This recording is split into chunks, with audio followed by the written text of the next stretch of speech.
تو ظاہری بات ہے کہ جب فائدہ ملتا رہے تو اسی وجہ سے یہ انسان دنیا میں نہیں رہے گا، یہ دنیا سے یہ انسان دنیا میں نہیں رہے گا اور یہ جا چکا ہوگا، لہٰذا دنیا سے جانے کے بعد ان کو وہ ثواب و نیکیاں ملتی جائیں گی اور ان کو ثواب ان کو ملتا جائے گا، تو ظاہری بات ہے کہ ان کو فائدہ ملتا جائے گا۔ اسی وجہ سے شعر کہتے ہیں، علامہ اقبال رحمۃ اللہ علیہ کہتے ہیں کہ کوئی ایسا کارنامہ سر انجام دے۔ ایک کارنامہ تو یہ بھی ہے، اگر میں آپ کو یہ بھی بتا دوں کہ اس بات کی یہ بات بھی میرے ذہن میں آتی ہے کہ علامہ اقبال رحمۃ اللہ علیہ کا مطلب شاید یہ تھا کہ آپ کوئی ایسا کارنامہ سر انجام دے کہ اپنے لیے ایک ایسا ملک بنا لے، وہ ملک کا نام کیا ہوگا؟ پاکستان ہوگا، اور کوئی ایسی ریاست بنائے، کوئی ایسی کنٹری بنائے، ایسا ملک بنائے کہ اس ملک میں لوگ اعمال کریں گے، نیکیاں کریں گے۔ ظاہری بات ہے کہ جو لوگ پاکستان کی آزادی میں انہوں نے شرکت کی تھی اور وہ شریک ہو گئے تھے، تو ظاہری بات ہے کہ وہ لوگ اس دنیا میں تو نہیں رہے، لیکن ان کے نام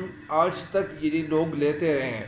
تو ظاہری بات ہے کہ لوگ ان کے نام اس لیے لے رہے ہیں کہ انہوں نے بہت کچھ کیا تھا، اپنی جان کو ہتھیلی پہ رکھے، انہوں نے بہت زیادہ کوششیں کی تھی اور محنت کر چکے تھے، تو لہٰذا ان کی محنت جو تھی وہ ضائع نہیں ہو گئی تھی، اسی وجہ سے ان کو محنت کا صلہ آج تک ملتا رہا ہے۔ تو ظاہری بات ہے کہ بہت سارے لوگ اس دنیا میں، اس پاکستان میں بہت سارے نیک کام کر رہے ہیں، تو جو لوگ نیک کام کر رہے ہیں ان کے بدلے ان کو ملتے جائیں گے۔ جو لوگ نمازیں پڑھتے جائیں گے، نماز پڑھنے کا ثواب بھی ان کو ملتا جائے گا، کیونکہ انہوں نے جو محنت کی تھی، انہوں نے جو کچھ کیا ہوا تھا، تو ان کا صلہ ضرور ملے گا۔ تو اس شعر کی تشریح مکمل ہو گئی ہے۔ اگلا شعر کیا ہے؟ اگلا شعر یہ ہے: اتر کر جہان مکافات میں، رہی موت کی گھات میں، رہی زندگی موت کی گھات میں۔ جہان مکافات کا مطلب کیا ہے؟ جہان مکافات کا مطلب کیا ہے؟ جہان مکافات کا مطلب ہے بدلے اور سزا کا جہان۔ گھات میں رہنا کے معنی ہے تاک میں رہنا یا موقع کی تلاش میں رہنا۔ ایک دفعہ پھر سنیں، جہان مکافات کے معنی ہے بدلے اور سزا کا جہاں، اور گھات میں رہنا کے معنی ہے تاک میں رہنا یا موقع کی تلاش میں رہنا۔ تاک، تا الف کا، اور وہ قاف، یعنی جو قاف غیر منقوطہ جس میں نقطے نہ ہوں، تو یہ تاک میں رہنا یا موقع کی تلاش میں رہنا۔ اور اس شعر کی تشریح کچھ یوں ہے کہ شعر کہنا کیا چاہتے ہیں؟ اس شعر میں شعر کہنا یہ چاہتے ہیں کہ جب زندگی بدلہ اور انتقام لینے پر تھل گئی تو ہر وقت موت کو شکست دینے کے لیے موقع کی تلاش میں رہی۔ مطلب یہ ہے کہ زندگی نے اپنی مختلف حیرت انگیز اور مسخر کرنے والی قوتوں کے ہتھیاروں سے موت پر فتح پا لی، یعنی زندگی نے موت کو شکست دے دی۔ وہ کس طرح؟ یعنی ہوا جب اسے سامنا موت کا، یعنی موت کو جب اس کا یعنی زندگی کو جب موت کا سامنا ہوا، اگرچہ یعنی یہ مرحلہ کٹن تھا، بڑا مشکل تھا۔ اچھا، اتر کر جہان مکافات میں، یعنی یہ انسان جب دنیا کی مکافات میں، اس دنیا میں جب یہ آیا اور یہ اس دنیا کی زندگی یہ گزارنے لگا، تو رہی زندگی موت کی گھات میں۔ تو یہ جو ان کی زندگی تھی، تو یہ زندگی کے پیچھے موت لگا ہوا تھا، تو یہ موت لگی ہوئی تھی، تو اسی وجہ سے موت جو لگی ہوئی تھی اس کی زندگی کے پیچھے، تو ظاہری بات ہے کہ موت کی گھات میں۔ گھات جو آپ کو بتایا کہ گھات کے معنی کیا ہے؟ گھات کے معنی یعنی موقع کی تلاش میں رہنا، یعنی زندگی، یہ انسان جب دنیا میں پیدا ہوا اور دنیا میں جب یہ انسان آنے لگا، تو یہ زندگی تو جب یہ گزارنے لگا تو زندگی کے پیچھے موت کار فرما تھا، موت موقع کی تلاش کر رہا تھا کہ مجھے موقع کب ملے گا کہ میں اس انسان کو یعنی ختم کر ڈالوں۔ یہ اس کا مفہوم ہے، اور اس شعر کی تشریح کی طرف آپ لوگوں کو لیے جا رہا ہوں کہ اس شعر کی تشریح کیا ہے اور کیا ہونی چاہیے۔ جب زندگی موت سے انتقام لینے لگی، اور جب لینے کی تلاش میں رہنے لگی، تو وہ اس سے شکست دینے کے لیے ہر وقت موقع کی تلاش میں رہنے لگی۔ ظاہری بات ہے کہ جب انسان اس دنیا میں آ جاتا ہے تو موت ان کے پیچھے پیچھے آ رہا ہوتا ہے۔ بہت سارے لوگ ایسے ہوتے ہیں کہ وہ بہت ایسے کام سر انجام دیتے ہیں کہ وہ کام اچھے ہوتے ہیں، ان کو فائدہ ملتا ہے موت کے بعد، تو وہ کام کیا ہوتے ہیں؟ مطلب اس کا یہ ہے کہ زندگی نے اپنی حیرت انگیز اور مسخر کرنے والی قوتوں کے، مسخر یعنی قابو میں کرنے والی قوتوں کے اسلحہ سے موت پر فتح پائی۔ موت پر کس طرح فتح پائی؟ یعنی اس کو کس طرح شکست دینے لگی، اور اسے عبرتناک شکست سے دوچار کس طرح کیا۔ انسانوں، حیوانوں، پرندوں، کیڑوں مکوڑوں، درختوں اور پودوں نے خود کو اپنے بچوں کی شکل میں خود کو زندہ رکھ کر موت کو شکست دے دی۔ ظاہری بات ہے کہ بہت سارے لوگ جب دنیا میں آ جاتے ہیں، جب وہ شادی کر لیتے ہیں اور شادی کرنے کے بعد ان کے بچے پیدا ہوتے ہیں، یہ انسان تو اس دنیا میں نہیں رہے گا، یہ انسان اس دنیا سے چلا جائے گا، اور اس دنیا سے چلے جانے کے بعد یہ انسان کیا ہوگا، ان کے بچے نیک اعمال کریں گے، نیک کام کریں گے، اور جب نیک کام کریں گے تو یہ دنیا سے یہ انسان تو جا چکا ہوگا، لیکن جانے کے بعد ان کے بچے نیک اعمال کر کے ان کو ثواب ملتا جائے گا۔ ظاہری بات ہے کہ وہ تو ان کے بچے ہوں گے، ان کی اولاد ہوگی، اور اگر انہوں نے اپنے بچوں کی تربیت صحیح کی ہوگی، تربیت، تو وہ ظاہری بات ہے کہ وہ بچے نیک کام کرتے جائیں گے۔ اگر میں آپ کو یہ بھی بتا دوں کہ اگر انہوں نے بچوں کی صحیح تربیت نہ کی ہوگی، صرف ایجوکیٹڈ ان کو بنایا ہوا ہوگا، لیکن وہ ایجوکیشن صرف اتنی حد تک ہو کہ وہ دنیاوی تعلیم تو ہو، لیکن آخری اور زندگی جو علم ہے وہ تعلیم نہ ہو، مدرسے کی تعلیم نہ ہو، یا قرآن پاک پڑھنے کی تعلیم نہ ہو، نماز پڑھنے کی تعلیم نہ ہو، تو پھر کیا ہوگا، ان کے بچے جب اس دنیا میں جب یہ بچے رہیں گے اور یہ والد اس دنیا سے جا چکے ہوں گے، تو ان کے والد کو پھر ثواب نہیں ملے گا۔ ظاہری بات ہے کہ اگر بچے نیک کام کریں گے تو ان کو وہ نیکیں ملیں گی، اور اگر یہ بچے غلط کام کریں گے، کسی ایسے راستے پہ جا چکے ہوں گے یا کسی ایسے راستے کو اختیار کریں گے، تو ظاہری بات ہے کہ ان کے والد کو اس دنیا میں نہیں رہے گا، ان کو ثواب کی بجائے وہ گناہ ہی ملیں گے۔ تو ظاہری بات ہے کہ ایک انسان جب دنیا سے جاتا رہے گا اور ان کے بچے اس دنیا میں رہیں گے، تو بچے نیک کام کریں گے، مدرسے جائیں گے، علم حاصل کریں گے، مسجد میں جا کر نماز پڑھیں گے، تلاوت کریں گے، اور کچھ ایسے کام کریں گے۔ اگر ان کے والد نے کوئی ایسا مدرسہ، کوئی ایسی جگہ اگر انہوں نے شروع کی ہوگی، یا اگر کوئی ایسا کام شروع کر چکا ہوگا اور وہ کام یہ بچے کریں گے، تو ظاہری بات ہے کہ وہ بچوں کے کرنے سے وہ ثواب ان کے والد کو ملتا جائے گا۔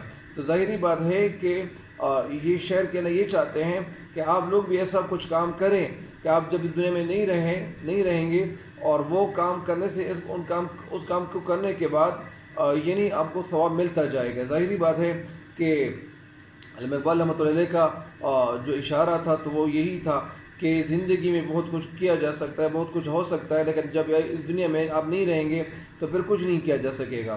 تو اس شعر کی تشریح بھی مکمل ہو گئی ہے۔ اس کا مطلب کیا ہے؟ اس شعر کا مطلب یہ ہے کہ آپ کوئی ایسا کام سر انجام دو، کوئی ایسا کام کر دیں کہ وہ کام موت کے بعد اس کا ثواب آپ کو ملتا جائے، اور جب آپ کو ثواب ملتا جائے گا تو موت آپ کا کچھ بھی نہیں بگاڑے گا۔ آپ تو اس دنیا میں نہیں رہیں گے، لیکن موت کو آپ شکست دے چکے ہوں گے۔ تو اس کی یہی تشریح ہے۔ اگلا شعر کیا ہے؟ مذاق دوئی سے بنی زوج اٹھی دشت و کوثار سے فوج۔ مذاق دوئی کا مطلب کیا ہے؟ مذاق دوئی کا مطلب ہے کہ دو ہونے کا شوق، جوڑا بننے کا شوق۔ جوڑا بننا کیا ہے؟ جوڑا میں نر اور مادہ۔ زوج کے معنی ہے جوڑا، نر اور مادہ۔ زوج کے معنی جوڑا، نر اور مادہ۔ اس شعر کی تشریح کیا ہے؟ اس شعر کی تشریح یہ ہے کہ شعر کہنا یہ چاہتے ہیں کہ زندگی کو جہان مکافات میں، جو یہ دنیا ہے، اس میں بیٹھتے وقت اللہ تعالیٰ نے ہر شے کو جوڑے کی شکل میں پیدا کیا تھا۔ گویا زندگی نر اور مادہ کے میلاب سے وہ ظاہر ہوئی اور ظہور پذیر ہوئی اور نمودار ہوئی، اور وہ جنگل اور پہاڑوں میں فوج اٹھی اور دنیا پر چھا گئی۔ بالفاظ ان کے بصورت دیگر زندگی بذریعہ توالد اور تناسل سے زوج سے فوج بن گئی۔ شعر کہنا یہ چاہتے ہیں کہ اللہ تعالیٰ نے ہر چیز کا جوڑا پیدا کیا تھا۔ زندگی جوڑے بننے کے اصول پر وجود میں آئی تھی، اس لیے نر اور مادہ کے ملنے سے زندگی جوڑا بن گئی۔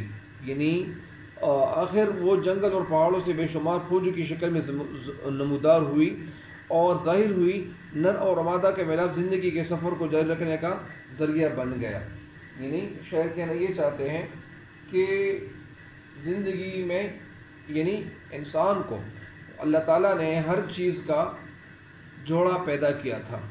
ظاہری بات ہے کہ جب حضرت آدم علیہ السلام اس دنیا میں آئے ہوئے تھے، تو جب اللہ تعالیٰ نے ان کو ایک مٹی سے پیدا کیا، اس وقت جب مٹی سے پیدا کیا تو پھر ظاہری بات ہے کہ جب وہ پیدا کیا گیا تو اس کے بعد بی بی حوا وہ وجود میں آ گئی، اللہ تعالیٰ نے ان کو بھی پیدا فرمایا، اور جب پیدا فرمایا تو اس کے بعد جوڑے بننے شروع ہو گئے، اور پھر جب جوڑے بننے شروع ہوئے، شادی ہوئی اور ان کے بچے پیدا ہونے لگے، تو وہ بچے جب پیدا ہونے لگے تو پھر کیا ہوتا تھا کہ ایک بچہ دو بچے صبح پیدا ہوتے تھے اور دو بچے اس طرح مغرب کے وقت پیدا ہوتے تھے۔ اس طرح ہم نے سنا ہوا ہے، لیکن بات یہ ہے کہ اس طرح جو گروتھ تھی اور اس طرح جو نسل تھی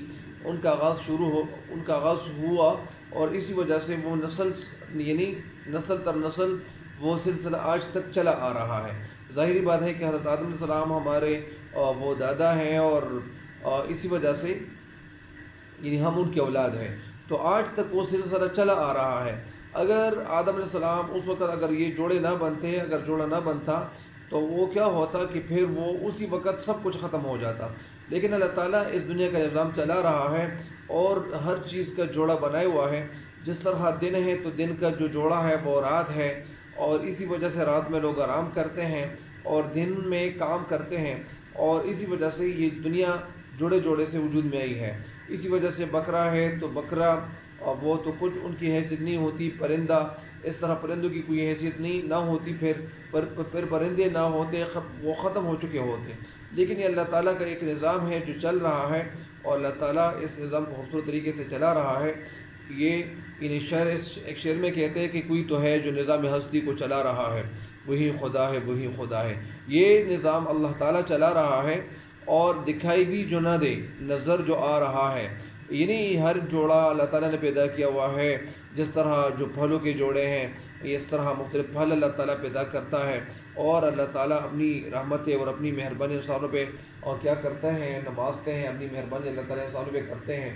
اور ظاہری بات ہے کہ بہت سارے لوگوں کو بہت سارے پھل ملتے ہیں، کبھی جانوروں میں کچھ ایسے جانور بھی ہیں کہ ان کا گوشت کھاتے ہیں، اور یہ جانور پھر نہ ہوتے، یا ایک جانور پیدا ہوتا اور وہ جوڑے کی شکل میں نہ ہوتے تو وہ جانور اسی وقت ختم ہو جاتے، ہم گوشت پھر کہاں سے کھاتے۔ اسی طرح بہت سارے پھل ہیں، اسی طرح بہت ساری چیزیں اور ہیں۔ تو ظاہری بات ہے کہ یہ اللہ تعالیٰ اس دنیا کا نظام چلانے کے لیے اللہ تعالیٰ اس دنیا کا نظام چلا رہا تھا، اسی وجہ سے اس دنیا میں انسان پیدا ہونے لگے۔ شعر میں کہنا یہ چاہتے ہیں کہ پھر زندگی نے اپنے آپ کو اس کائنات میں برقرار رکھنے کے لیے جوڑے بنائے، اور اس دو ہونے کے شوق سے مختلف جانداروں کے جوڑے وجود میں آ گئے۔ پھر یہی جاندار بیابانوں پہاڑوں کی طرف نکل گئے اور فوج کی شکل میں وہ ظاہر ہوئے، اور دنیا کے کونے کونے میں یہ سارے جوڑے جو تھے وہ پھیل گئے۔ ظاہری بات ہے کہ آج دنیا میں بہت سارے انسان ہیں، اور سارے انسان یہ ساری دنیا میں پھیلے ہوئے ہیں، اور مختلف انسان کچھ جگہ ایسی ہیں کہ ان میں انسانوں کے کچھ قسم کے ہوتے ہیں، اور کچھ قسم کسی اور قسم کے ہوتے ہیں۔ تو یہ اللہ تعالیٰ کا نظام ہے جو چل رہا ہے، اور کچھ لوگ پہاڑوں میں زندگی گزار رہے ہیں، کچھ میدانی علاقوں میں زندگی گزار رہے ہیں، کچھ سمندروں کے درمیان خشکی کی جگہ ہیں وہاں زندگی گزار رہے ہیں، کچھ کہاں اور کچھ کہاں۔ تو یہ نظام ہے اللہ تعالیٰ چلا رہا ہے۔ آج کے لیے اتنا ہی کافی ہے، ابھی اس وقت کے لیے اتنا ہی کافی ہے، اور تب تک کے لیے اجازت چاہتا ہوں آپ لوگوں سے۔ اللہ نگہبان۔